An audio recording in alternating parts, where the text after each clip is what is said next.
13,27,000 కోట్లకు పెంచినాం. అన్నింటికి మించి ఇది ప్రామాణికం. పర్ క్యాపిటా ఎంత పెరిగింది, జిఎస్డిపి ఎంత పెరిగింది అనేది ఒకవైపు లెక్క ఉంటే, మరొక వైపు రాష్ట్రంలో పేదరికం ఎంత తగ్గింది, ఇది నా లెక్క కాదు. NFHS national family health and survey అనుకుంటా, సబ్జెక్టు కరెక్షన్. NFHS డేటా ప్రకారం తెలంగాణ ఏర్పడే నాటికి పేదరికం అండ్ ఈ పేదరికం కూడా మల్టీ డైమెన్షనల్ పావర్టీ అంటారు దీన్ని.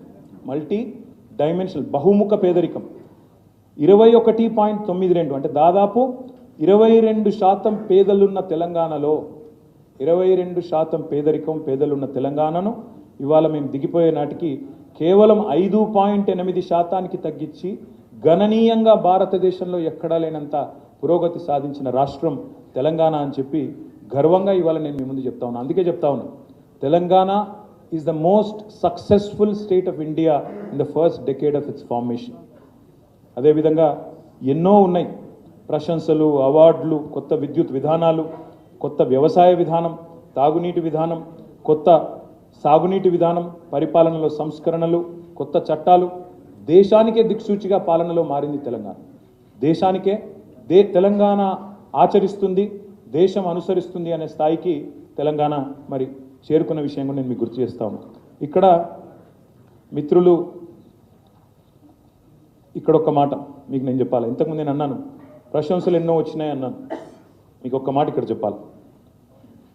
ఎన్ని ప్రశంసలు వచ్చినాయంటే స్వయంగా నీతి ఆయోగ్ వచ్చి రికమెండ్ చేసింది కేంద్ర ప్రభుత్వానికి, మీరు మిషన్ భగీరథ అనేది చాలా మంచి కార్యక్రమం, దీనికి ఒక 19,000 కోట్లు ఇవ్వండి అని నీతి ఆయోగ్ వచ్చి సిఫారసు చేస్తుంది.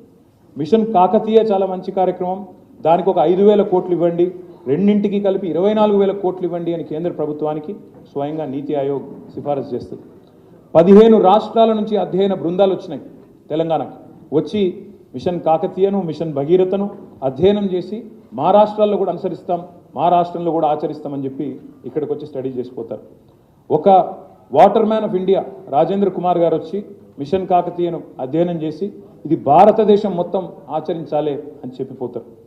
ఇక తర్వాత మీకు తెలుసు తరతరాల తాగునీటి తనలాటకు ఎట్లా చరమగీతం పాడినాం, అవన్నీ కూడా మీకు తెలుసు. ఆ విషయాలు నేను వివరంగా చెప్తాను.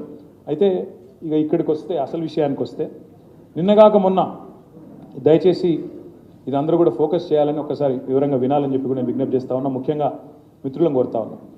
నిన్నగాక మొన్న తెలంగాణ ప్రభుత్వం, కొత్తగా కొలువుదీరిన తెలంగాణ ప్రభుత్వం ఒక తప్పుల తడక, ఒక అబద్ధాల పుట్టలాంటి శ్వేతపత్రం పేరిట ఒక అంకెల గారెడీకి, అభాండాలకు తెరదీసింది. అప్పుల పేరుతో అభాండాలు వేసే ప్రయత్నం చేసింది.